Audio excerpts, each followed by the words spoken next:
जय हिंद दोस्तों, सैनिक समाचारों में आपका हार्दिक स्वागत है। सबसे पहले हेडलाइंस से पहले आज 2 दिन दिवाली का पर्व है।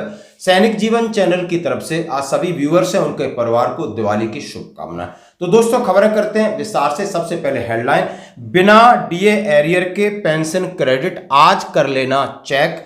और सीपी ग्राम का जवाब, हाँ जी, जो गलती हुई है वो सुधारी जाएगी, बड़ी लेवल पर हो रही है वार्ता, पेंशन में सुधार और बढ़ोतरी के पूरी गुंजाइश। सेना प्रमुख का पूर्व सैनिकों के लिए एक बहुत बड़ा तोहफा। आखिर उन्होंने क्या कहा, इसके बारे में खुले विचार दिए कि प्रोजेक्ट नमन और DIAV और DGR किस तरह पूर्व सैनिकों की करेगा मदद। यानी ये है हमारा बड़ा परिवार। आतंकी का खतरनाक इरादा, सेना को बड़ा नुकसान की साजिश, यानी एक सीनियर सेना के अधिकारी ने किया खुलासा। और रिटायर्ड जवान ने चुनावी मैदान में कूदा, बोला बदलाव जरूरी, यानी सैनिकों से की अपील। तो दोस्तों खबरें करते हुए साथ से, जैसा कि आज है 30 अक्टूबर, हमारे जितने भी पेंशन भोगी उनके लिए पहले ही मैसेज आ चुका था जो इस वर्ष में माइग्रेट हो गए थे कि आपकी पेंशन 30 तारीख को आपके खाते में आएगी। तो दोस्तों 10 से 11 बजे के बाद आप अपना एक बार खाता चेक कर लें। जो लोग इस वर्ष में माइग्रेट हैं, जिनका कोई मैसेज नहीं आया, उनकी भी पेंशन उनके खाते में आएगी। एक बार इस बात की तसल्ली हो जाए कि पेंशन आ गई।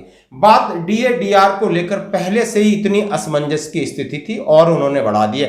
मैं ये कहना चाहता हूं, जैसा कि DA की घोषणा सितंबर में होती थी, जुलाई की सितंबर में, जनवरी की मार्च में, हर तीसरे महीने होती है, जैसा कि AICPN के आंकड़े 1 महीने डिले होते हैं।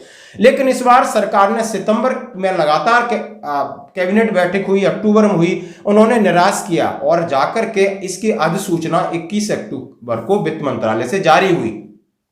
और उसके बाद अभी तक इसके ऊपर इंप्लीमेंटेशन कहीं भी नहीं हुआ है। मतलब सरकार इस अक्टूबर के महीने में बिल्कुल DA-DR देने के लिए शायद उनके दिमाग में कुछ है। जैसा कि बहुत सारे कयास लगाए जाते हैं कि सरकार अपना निवेश करती है, इसको मार्केट में शेयर से वहां से पैसा कमाती, जो भी रहा हो, लेकिन ये है संभावना कि इस बार आपको घोषणा में डिले हुई, सितंबर की जगह अक्टूबर 1 महीना और अभी आप देख सकते हो तो जो एरियर था 4 महीने का वो अभी आज नहीं आएगा, ऐसा खबर चल रही है दोस्तों। तो आगे तो आएगा कब, इसके बाद में बात करेंगे। अब बढ़ते हैं अगली खबर की तरफ। सीपी ग्राम, हाँ जी दोस्तों, पेंशन बढ़ोतरी सुधार का मामला हाई लेवल पर। मैं एक आपके सामने एक खबर, एक लेटर है जो हमारे लेटर का ही उन्होंने फिर जवाब दिया है। कृपया दिए गए CP ग्राम देखें। इस संबंध में कहा गया है कि OROP के तहत पेंशन में संशोधन 1/7/2024 के वास्तविक सेवा संदर्भ में किया गया, जैसा कि तालिकाओं के कॉलम 1 में दिखाया गया है कि जो समय समय पर लागू प्रत्येक रैंक के अधिकतम नियुक्ति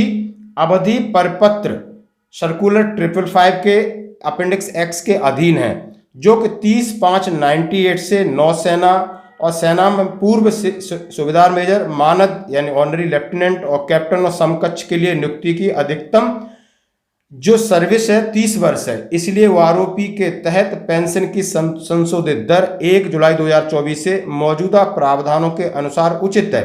हालांकि ऑनरी लेफ्टिनेंट कैप्टन की नियुक्ति के मामले में वृद्धि से संबंधित मामला उचित स्तर पर विचाराधीन है। जैसे ही इसका परिणाम प्राप्त होगा सभी संबंधित को सूचित कर दिया जाएगा। उन्होंने कहा, however matter related to enhancement in terms of engagement of honorary lieutenant and captain is under consideration at appropriate level as and when outcome of the same in record, the same will be intimated to all concerned। उन्होंने कहा है, जैसा कि 98 के बाद 98 में ये policy बनी, तब सर्विस आपकी कितनी थी, 32 साल SM की थी, सूबेदार की 28 साल थी। जब इन्होंने इसका प्रावधान किया कि जो 2 साल एक्सटेंशन का मामला 2000 के बाद आया, तो इन्होंने उस लेटर को रेफरेंस में देते हुए उन्होंने कहा कि सर्कुलर 555X का है, उसके हिसाब से तो अभी जो हुआ है आपका सही हुआ, लेकिन अभी SM की सर्विस ज़्यादा है या लेफ्टिनेंट रैंक का पेंशन ज़्यादा होना चाहिए, कैप्टन का होना चाहिए, ये मामला उच्च स्तरीय लेवल पर विचाराधीन है, इस पर काम चल रहा है। तो आप समझ सकते हो कि कहीं ना कहीं आपने जितने पॉइंट्स किए हैं, जितनी ग्रेवियंस डाली है, वो कहीं ना कहीं रिफ्लेक्ट कर रही हैं, सोचने पर मजबूर कर रही हैं। हाँ, लेकिन अभी वो इतनी जल्दी नहीं, इसका जो भी डिसीजन आएगा सबको अवगत करा दिया जाएगा। बहुतों की ऐसी क्वेरी है दोस्तों, तो इसके ऊपर एक अच्छी खबर सब समझ सकते, इससे मैं तसल्ली है कि मामला कहीं ना कहीं विचाराधीन है। अब क्या निकल के आता है बात की बात है। अब बढ़ते हैं दोस्तों अगली खबर की तरफ। सेना प्रमुख का बयान। उन्होंने कहा है कि हमारा एक दो नहीं, उन्होंने कहा है 1,28,00,000 का परिवार है, 1.2 करोड़ का परिवार है, सेना प्रमुख ने कहा। Now coming on as far as the veterans are concerned, yes, they have been differences and they are elders and they always have the kind of authority to admonish us. But at times also you must allow when the child becomes adult, he should be allowed to fly and fly as high as possible. और बड़ी बात कही है, इसकी जिम्मेदारी एक सेना प्रमुख की होती है। उन्होंने कहा है 12 लाख जो सेवारत हैं और उनके आप समझ सकते हो उसकी वाइफ और 2 बच्चे के हिसाब से लगा लीजिए तो आप कितना बनता है, कितने 30 लाख एक्स सर्विसमैन हैं, उनके जो डिपेंडेंट्स हैं, सारा परिवार है, एक सेना का ये परिवार है और इसकी जिम्मेदारी है। उसकी जिम्मेदारी कि उनको पेंशन समय पर मिले, इसके लिए उन्होंने DIAV यानी directorate of Indian army veterans के स्थापना की है। उसका मैं पूरा लेटर और सारी चीज़ आपके साथ शेयर कर चुका हूं, अभी भी आप देख सकते हो। उन्होंने कहा है उसके अंदर 20 लाख सैनिक और 7 लाख वीर नारी रजिस्टर्ड हो गई हैं। उन्होंने बोला मैंने जाकर के इसकी प्रेजेंटेशन दी। अब मैं चाह रहा हूं कि जितने पेंशनर्स हैं उनको स्पर्श से जितनी समस्या आ रही है उसके लिए हमने प्रोजेक्ट नमन शुरू करने जा रहे हैं। अभी 14 जो उसके CSC सेंटर स्थापित कर दिए गए। HDFC बैंक इसका उन्होंने कॉन्ट्रैक्ट साइन हुआ है। 200 और हेल्प सेंटर होंगे, तो आपको किसी भी प्रकार की पेंशन संबंधी है, लाइफ सर्टिफिकेट संबंधी है, ग्रेवेंस संबंधी है, सारी समस्या का समाधान और निवारण वहीं पर होगा। अब उन्होंने कहा है कि हमने 14 CSC सेंटर हैं, वो दिल्ली, जालंधर, लेह, देहरादून, लखनऊ, जोधपुर, बेंगलुरु, गोरखपुर, झांसी, सिकंदराबाद, सागर, गुंटूर, अहमदाबाद। और उन्होंने कहा अगले 2 से 3 वर्षों में 200 केंद्र ऐसे स्थापित हो जाएंगे जिसका HDFC करार हुआ है। और उनके अंदर हमने ये भी कहा HDFC वालों को इसमें अंदर हमारे जो भी सोल्जर हैं क्वालिफाइड हैं वो उसमें अपॉइंटेड हों ताकि वो चीज़ों को आराम से समझ सकते हैं। और इस समस्या का निवारण यानी स्पर्श से बहुत सारी टेक्निकल प्रॉब्लम्स आती है, उसके निवारण के लिए सराहनीय कदम है। साथ ही उन्होंने कहा डायरेक्टर जनरल रिसेटलमेंट हो और इसके साथ हम लगातार जॉब फेयर की बात हो रही है। आप देख सकते हो एक सेना के शीर्ष अधिकारी किस तरह बात कर रहे हैं। इंडियन आर्म फोर्सेस, तीनों सर्विसेज हम कमिटेड हैं आपके कल्याण के लिए, आपके वेलफेयर के लिए। ये जो जॉब फेयर हम समय समय पर ऑर्गेनाइज करते हैं विभिन्न शहरों में, वो एक तरह का प्रतीक है। हम आपकी जिम्मेवारियों को समझते हैं और आपकी तरफ जो भी हो सकता है उसको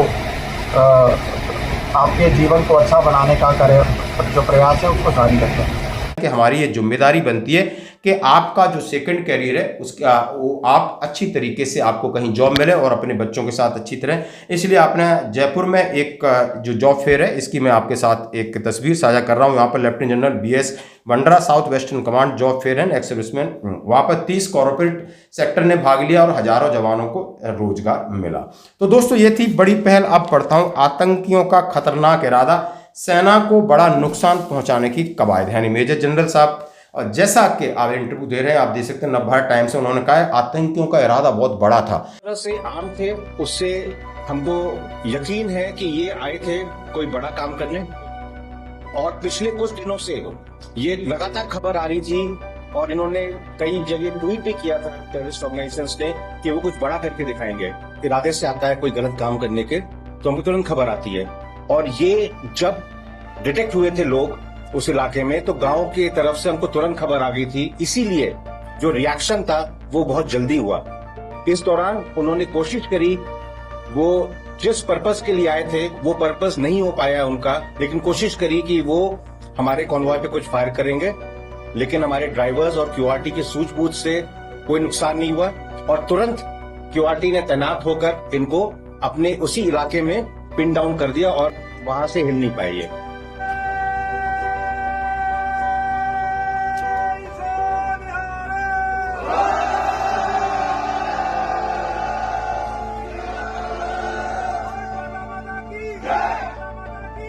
और पहले से इस बात की इनपुट मिल गई थी, लेकिन हुआ कि जल्दी हमने रिस्पॉन्स कर दिया, जैसे आतंकियों को आइडेंटिफाई किया और हमने इस बार टेक्निकल चीज़ों की मदद ली। चाहे हमें ऊपर चढ़ाई के लिए टैंक का इस्तेमाल करना हो, या हमने सर्विलेंस का इस्तेमाल करना हो, आर्टिफिशियल इंटेलिजेंस का इस्तेमाल करना हो, अनमैन्ड एयर व्हीकल्स का इस्तेमाल करना हो, यानी इस इलेक्ट्रॉनिक और टेक्नोलॉजी की वजह से हमने सभी को बिल्कुल निपटा दिया है। और बाकियों को भी सबक मिल गया होगा। अब सेना बुरी तरह अलर्ट है, सेना हर संसाधन का उपयोग करेगी। वहाँ पर एक उन्होंने कहा है, हमारा एक डॉग था जिसने हमारे सैनिकों की जान बचाने के लिए अपनी शहादत दी। सारी चीज़ें जब उन्होंने प्रेस कॉन्फ्रेंस में डिटेल में कहा है कि ये लोग घात लगा करके कभी भी किसी तरीके का अगत अंजाम दे सकते, इसके लिए रहना होगा सावधान। बढ़ते हैं एक और खबर। रिटायर्ड जवान कूदा चुनावी मैदान में, और ये रिटायर्ड जवान है झारखंड के, और वहाँ पूर्व सैनिक संगठन के झारखंड के अध्यक्ष हैं अरविंद ओझा जी। हजारीबाग सदर से उन्होंने अपना नामांकन पत्र भरा। शहीदों को श्रद्धा सुमन अर्पित करके उन्होंने अपनी ढोल नगाड़ों के साथ रैली निकाली। सीधा समाज में संदेश दिया कि सैनिक यदि देश की रक्षा बॉर्डर पर रहकर कर सकता है, अपना जीवन बलिदान कर सकता है, तो समाज की सेवा हम क्यों नहीं कर सकते। यदि ये सरकार हमें या पार्टी हमें मौका नहीं दे रही तो हमें इंडिपेंडेंट बनके और जरूर इस चुनाव में कूद रहे हैं। सभी से उन्होंने कहा है कि हमें सहयोग करें, चाहे धन से भी। उन्होंने कहा शायद हमें पैसे भी की आवश्यकता होगी, तो कोई भाई इनसे जुड़ना चाहता है, इनका नंबर फ्लैश हो रहा है, आप इनकी मदद करना चाहते हो तो कर सकते हैं। और जो वहाँ के भूतपूर्व सैनिक हैं, जो भी समाज है, इनका जरूर सहयोग करें। आज की खबरों में इतना ही, बने रहिए हमारे साथ। धन्यवाद।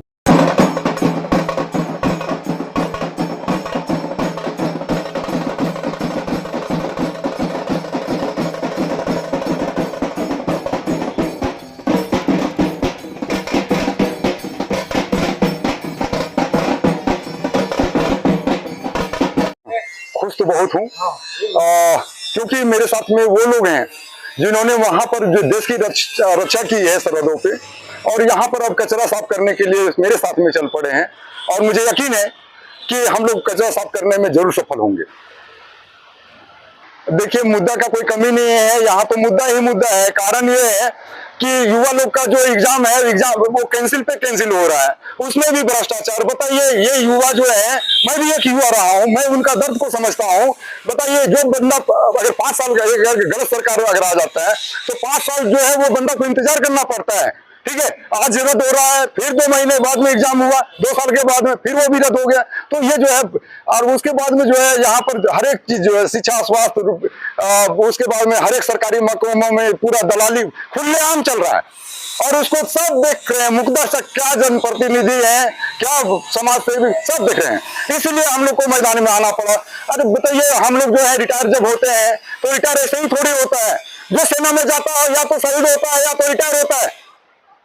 जब रिटायर होता है तो सोचता है कि मैं शांति से जिंदगी जीऊं, लेकिन शांति से जिंदगी कौन जीने देता है।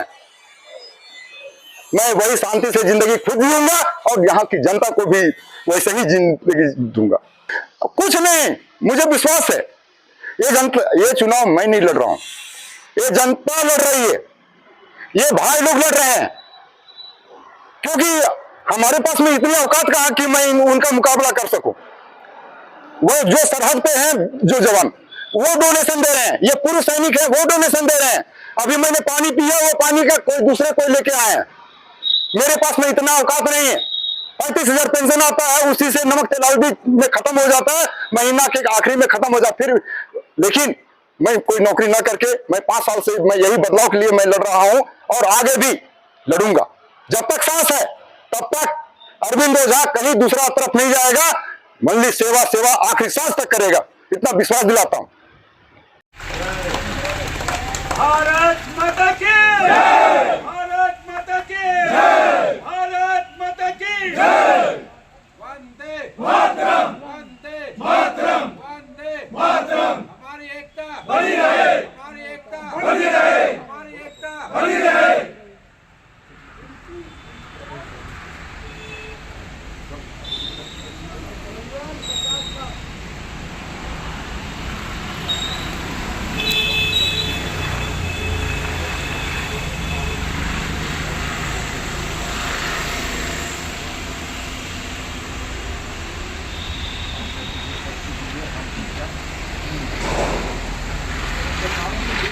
So if that be the case, we have to come to a negotiation table. Right. So what it means, we have to firstly look at what Indian Army is looking at as far as military population is concerned. We have 12 lakh, which I call as the serving population. If I take only 2 dependent per head, it comes to 28 lakhs, that makes it 36 lakhs. When I went to take a briefing at DIAV, which looks after the veterans, they told me that there are 20 lakh veterans which are registered with them and 7 lakh widows are registered. That came as a shocker to me, though I was aware, but I reconfirmed thrice and it says, yes sir, it is 7 lakh widows which are registered with us. More than 500,000 widows is something really big. So, and now if you include their dependents also, and all those who are staying but not dependent and all those who are dependent, it comes to 56 lakhs. So as per my maths goes, it comes to 1.28 crores. So if it comes to 1.28 crores, means the Indian Army chief has to kind of deal with so many people which he can never in his life, at least not in this life, unless you have 7 lives or more, then you can. So what it means that here you have to have ripple effect. You say something with ripple, they're like, see the ripples are there, that has to reach out. So firstly, we started a system of Shaurya Samprabha. Okay. So we got the who's who, the most active veterans who are there, we got them together, we gave them a detailed briefing of what Indian Army is doing and what we are likely to do. And we gave them a vision for 10 years. And on the lighter side, I told them, look, I'm here for 2 years, but you are not going to vacate your chair for 10 years in whichever field you are. So you please take on the mantle now. So that is stage 1. Now we are going to follow the same thing as far as the commands and corps are concerned, that we are reaching out to those places. This is stage 1. We have also made some kind of advisory groups because the rich knowledge which is there. If I tell you there is a general officer who is working with IIT Chennai, he's a professor, he's working on so many things for benefit of army. Right. There is a general officer who is working with the UPSC. Yeah. There are so many general officers who are working various fields. We have so many from the, we have the latest president of SIDM. So we have so many people who are there who are who's who. That's right. Now, this is the time we must sit together, work together, and make a vision which is common to the veterans and the Indian Army together. So this is what we are looking at. Also, is there a case in point for us to acknowledge those veterans who are working, are doing a great job in the civil society, also for the military population, also for so many other things. So this we have already had one kind of a seminar. Hereafter, we are going to acknowledge them openly every month. This is what we are looking at. I cannot complete my discussion till the time I don't talk about the 7 lakh widows. Half of them may not be even knowing how to press the button of a computer or a laptop or a mobile. So we have started a system called as Naman. Naman has been started in conjunction with the Ministry of Maiti, what we say, and also the CSR of HDFC Bank. And we have started 14 centers, which is single window solution for all the problems of the veterans what we have. Whether you have a problem of the pension system called as PERSH, or you want to give your life certificate which is required, or you want to even draw a bank loan, or you want to validate your Aadhaar card. Everything has been provided there. We have 14 centers as of now. We are wanting to open approximately 200 centers. Pan India Center will cover everything. And from Indian Army thereafter, it will become a tri-service organization. Thank you very much.